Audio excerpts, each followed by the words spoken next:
बहुत से लोग कहते केवल पुरुषार्थ करो, कृपा की क्या जरूरत।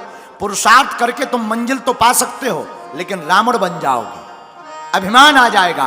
और अगर पुरुषार्थ और कृपा दोनों तुम्हारे जीवन में रहेगी तो अभिमान नहीं, तुम्हारे घर भगवान आ जाएगा। बोलो सीताराम, जोर से बोलो, और जोर से बोलो। इसीलिए असंभव कुछ भी हमको याद आता है, समझाने के लिए बोलना चाहिए। हम आपको समझाने के लिए बोल रहे हैं। दुनिया का महान वैज्ञानिक हुए अल्बर्ट आइंस्टीन, महान वैज्ञानिक, उनके बारे में कथा कही जाती, बहुप्रचलित। उस वैज्ञानिक के बारे में एक बहुत ही अद्भुत बात बोली जाती कि जब वो बालक 8-9 साल का था, महान वैज्ञानिक आइंस्टीन पढ़ने जाता था, तो एक दिन टीचर ने एक चिट्ठी लिख करके दी, ये अपनी मां को देना। वो अपनी मां के पास चिट्ठी लेकर के आया, मां को दिखाया, मां ने चिट्ठी देखी तो मां की आंख भर आई आंसू से। तो उस वैज्ञानिक ने पूछा कि मां क्या बात है, तू रो क्यों रही है और तुम्हारी आंखों में आंसू क्यों। तो मां ने कहा, बेटा तुम्हारे स्कूल वालों ने कहा है कि तुम्हारा बेटा बड़ा होनहार है, बहुत तेज दिमाग का है, बहुत बुद्धि का तेज है, इसीलिए स्कूल वालों ने कहा कि मैं तुम्हारे बेटे को पढ़ा नहीं सकता क्योंकि ये बहुत तेज दिमाग का है, इसको घर पर पढ़ाओ। इसीलिए बेटा मेरी आंख इसलिए भर आई कि मैं कितनी भाग्यशाली हूं कि इतना महान बेटा मैंने पाया। अब कल से तेरा स्कूल जाना बंद, कल से मैं तुझे पढ़ाऊंगी। रोज मां शिक्षा देने लगी और वह महान वैज्ञानिक अल्बर्ट आइंस्टाइन बना। और जब मां मर गई, उसने नया मकान खरीदा और मकान में जब सामान रखने लगा तो सामान रखते हुए उसे एक कागज मुड़ा हुआ मिला, वही चिट्ठी मिली जो उसकी टीचर ने दी थी। उसने वो कागज खोला और जैसे ही वो कागज पढ़ा तो उसकी जमीन खिसक गई।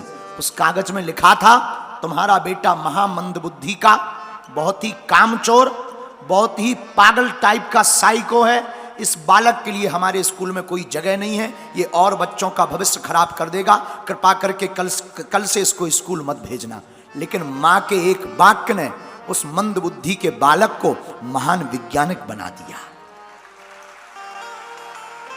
एक वाक्य ने उस मंद बुद्धि के बालक को महान बना दिया।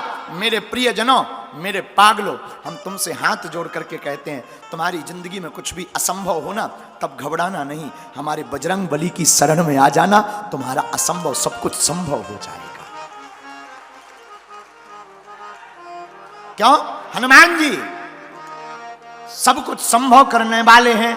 सुगम अनुग्रह तुम्हारे देते, सुगम अनुग्रह तुम्हारे देते, हाँ सुगम अनुग्रह तुम्हारे देते,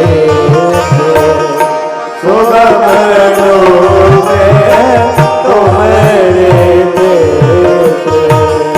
श्री राम जय राम, जय जय राम, श्री राम जय राम, जय जय राम, श्री राम जय राम, जय जय राम, श्री राम जय जय राम, श्री राम जय राम, जय जय राम, श्री राम जय राम, जय जय राम, श्री राम जय राम, जय जय राम। अच्छा, अब प्रश्न उठता है, महाराज जी आपके हनुमान जी क्या क्या संभव कर देते हैं, क्या क्या सुगम बना देते हैं। तो सुनो, पहला, हनुमान जी दुर्गम को सुगम कर देते, असंभव को संभव कर देते, रोगी को निरोगी कर देते। क्या ऐसा प्रमाण हुआ? हाँ, किसी को बीमारी लगी, हाँ हाँ हाँ, बीमारी भी लगी और दवा भी दी। किसको? अरे जरा लक्ष्मण जी से ही कर लो।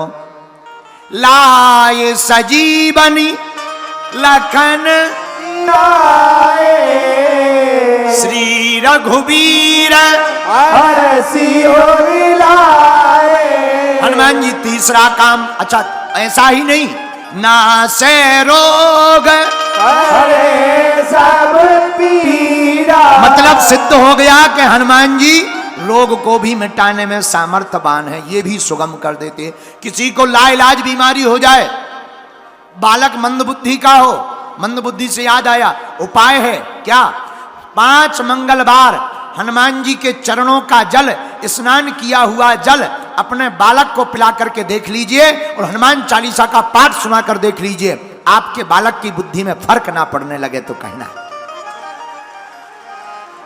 ये हनुमान जी से संभव है। अरे इतना ही नहीं, कलयुग में भी हनुमान जी की कृपा से न जाने किस किस ने क्या क्या नहीं पाया। अभी हम पिछले दिनों यहां के पहले हम कथा गा रहे थे उत्तर प्रदेश बड़हलगंज में, वहां हमको एक बालक मिला, वह नौकरी में थे, सिक्योरिटी गार्ड में लगे हुए थे, सिक्योरिटी पुलिस में थे, बहुत अच्छे पद पर थे। वह बालक राजपूत हमको मिला तो रात को हमारे पास मिलने आया, बोले गुरुजी हम 2 मिनट बैठना चाहते। हम कहा बोलो। बोले गुरुजी हम जो है बहुत मेहनती हैं, बहुत मेहनत की तब जाकर के ये वर्दी हमें प्राप्त हुई। हम कहा बहुत अच्छी बात, होना चाहिए। लेकिन मुस्कुराते हुए वो बालक बोला गुरुजी केवल मेहनत भर काम नहीं आई, आपके हनुमान जी भी काम आए। हम कहा कैसे? तब उन्होंने अपनी सत्य घटना बतलाई। बोले गुरुजी जब हम सफल नहीं हो पा रहे थे, मन निराश हो गया था, बार बार बैक लग जाता था, हर बार 2-5 नंबर से चूक जाते थे, हमारा मनोबल डाउन होने लगा, हम स्ट्रेस में जाने लगे। तब हमको एक महात्मा जी मिले, उन्होंने कहा एक काम किया करो, हर शनिवार लाल ध्वज हनुमान जी को चढ़ाया करो और चिंता मत करो, तुम विश्वास रखो, तुम सफलता पाओगे। और महाराज जी हमने मात्र 18 बार लाल ध्वज छोटी छोटी झंडी चढ़ाई, परिणाम ये निकला कि हमको यह वर्दी प्राप्त हो गई। पर इसका मतलब ये नहीं है कि तुम केवल ध्वज भर चढ़ाओ, पढ़ाई करो ही ना, और फिर तुम हमारे पास आ जाओ गुरुजी हमें वर्दी मिली नहीं है, उल्टे वर्दी वालों से कुट पिट गए। हाँ, तो वर्दी नहीं मिलने वाली, केवल ध्वज चढ़ाने से वर्दी नहीं मिलने वाली, स्कूल में पढ़ना पड़ेगा, गढ़ना पड़ेगा, पढ़ोगे बढ़ोगे और हनुमान जी के दर्शन करोगे तो सफल भी हो जाओगे। यह काम हनुमान जी सफल कर सकते हैं। इसलिए हमने कहा दुर्गम काज जगत के सुगम अनुग्रह। अच्छा आप चौथी बात सुनिए, हनुमान जी और क्या सुगम करते हैं। आहा हा, राम जी की धर्मपत्नी श्री हमारी माता जानकी जी का हरण हो गया, अब कौन पता लाएगा। जामवंत जी बोले हम तो बूढ़े हो गए। अंगद जी बोले हम जा तो सकते हैं, लौटने में इंजन फेल हो सकता है। अंगद कहो जाओ मैं पारा, जिये संशय कछु फिरती बारा। हम नहीं कह रहे, किष्किंधा कांड में वर्णन आया है। अंगद कहो जाओ मैं पारा, जिये संशय कछु फिरती बारा। वापस आने में हमको दिक्कत है। लोगों ने हनुमान जी की तरफ देखा, बानरों ने, सब लोग कह रहे तुम आंखें बंद करे बैठे हो, ध्यान मत करो, हनुमान उठो, क्या बात है, लंका जाओ। जामवंत जी बोले लंका जाओ। हनुमान जी बोले हम क्यों लंका जाएं, बड़े बूढ़े बैठे, तुम लोग जाओ, बड़ों का काम है, हम तो छोटे बच्चे हैं, हम क्या करेंगे। तो जामवंत जी बोले अब बूढ़े फैल हो गए, अब तुम लंका जाओ। हनुमान जी नहीं गए। जामवंत जी ने नाम लिया, तुम साधारण थोड़ी हो, पवन तनय बल पवन समाना, बुद्ध विवेक विज्ञान निधाना। आप पवन पुत्र हो और आपका बल भी पवन के समान है, जाओ। हनुमान जी नहीं उठे। अच्छा बाप के नाम से नहीं उठे, आपके नाम से नहीं उठे, बाप के नाम से नहीं उठे, तो क्या किया जाए। अब एक काम और करो, क्या, इनका खुद का बल बताओ। कवन सुकाज कठिन जग माही, जो नहीं होए तात तुम पाही। हनुमान जी नहीं उठे। लेकिन जब जामवंत जी ने कहा राम काज लगी तब अवतारा, तब सुनते ही भयऊ पर्वताकारा। राम काज के लिए तुम हो और हनुमान जी महाराज राम काज करवे को आतुर। हनुमान जी महाराज खड़े हो गए और खड़े होकर के बड़े हो गए, खड़े हो गए और बड़े हो गए।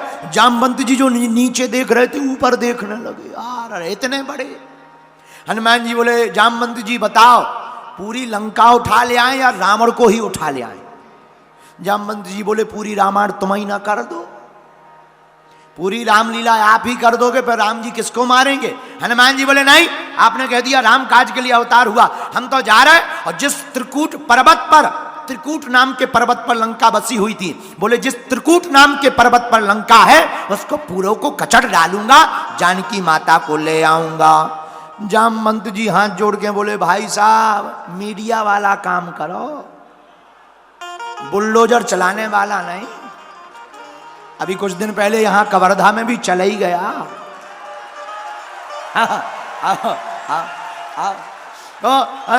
हाँ यही कहा जामवंत जी ने, मीडिया वाला काम करो। हनुमान जी बोले मीडिया वाला क्या? बोले केवल विजुअल देखो कि जानकी जी हैं कि नहीं हैं, बस इतना देखो, कैसी हैं देखो, आ जाओ। क्योंकि जामवंत जी को पता था इन्हें इतना बताएंगे ये थोक में काम करके आएंगे, और हनुमान जी का काम ही है थोक में करना। हम लोग फुटकर में करते, हमारे बजरंगबली सब काम थोक में करते। उनसे कहा जाओ संजीवनी बूटी ले आओ, वे पूरा पर्वत ले आए। उनसे कहा जानकी माता की खबर ले आओ, वे लंका जलाया है। उन्हें इतना बताओ। उनसे कहा, माता ने कहा, माता से हनुमान जी ने कहा भूख लगी, माता बोली लाल लाल फल ला रहे, वे सूर को ही खा गए। हनुमान जी हर काम। उनसे कहा जाओ सुसैन वैद्य को ले आओ, वे वैद्य का पूरा मकान डिस्पेंसरी ही उठा ले आए। हनुमान जी का काम थोक में है, और वर्तमान में छत्तीसगढ़ सरकार भी थोक में काम कर रही। हम सरकार के पक्षधर नहीं है, हम तो बुलडोजर के हैं। हाँ हाँ, अपन को सरकार से क्या लेने देना, अपनी खुद की सरकार है बजरंगबली, हनुमान सरकार। लेकिन जय जय है। तो जामवंत जी ने कहा खबर ले आओ। हनुमान जी बोले जा रहे हैं। अच्छा सोचना जरा, विचार करना, हनुमान जी इतना दुर्गम काज करके आ गए, कितना दुर्गम, जो कोई नहीं कर पाया हनुमान जी ने सुगम कर दिया। लंका चले गए, रावण के सामने खड़े हो गए। रावण बोले तुम्हें डर नहीं लगता? हनुमान जी बोले किस बात का? बोले हमारे सामने बड़े बड़े देवता हाथ जोड़े खड़े। हनुमान जी बोले वो खड़े हैं? बोले क्यों? रावण से हनुमान जी बोले जो तुम्हें देख रहे वो हाथ जोड़ रहे, हम प्रभु राम को देख रहे सो हम नहीं जोड़ रहे। बोलो सीताराम। और कितना अच्छा संकेत हनुमान कथा का कि जो रावण जैसे आतताई को देखेगा वो भय में रहेगा, जो भगवान को देखेगा वो भाव में रहेगा। बोलो सीताराम। तो हनुमान जी महाराज नहीं डरे, इतना दुर्गम काज भी हनुमान जी ने सुगम कर दिया। इसीलिए हमने चौपाई ली, दुर्गम काज जगत के, दुर्गम काज जगत के, सुगम अनुग्रह तुम्हारे देते। बोलो श्री राम जय राम जय जय राम, श्री राम जय राम जय जय राम, श्री राम जय राम जय जय राम, बोलो श्री राम जय राम जय जय राम। आहा हा, हनुमान जी महाराज ने जानकी माता का पता लगा दिया। इतना दुर्गम काज क्या कर दिया? सुगम। सुगम का मतलब जानते हो? सुगम का मतलब सरल, और दुर्गम का मतलब कठिन। कठिन को सरल कर देते। एक बार ऐसी एक घटना घटी कवर्धा में। हमारा यहां चेला रहता है चंगीलाल, जहां झंडा लगा ना 108 फीट का,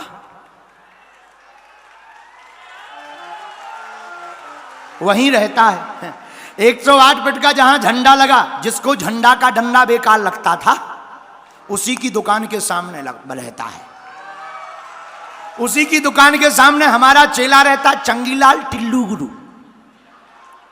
एक दिन चंगीलाल मेला देखने रायपुर गया अपनी पत्नी मुन्नी बाई के साथ, लेकिन बदकिस्मती से मेला में मुन्नी बाई गुम गई, लापता हो गई।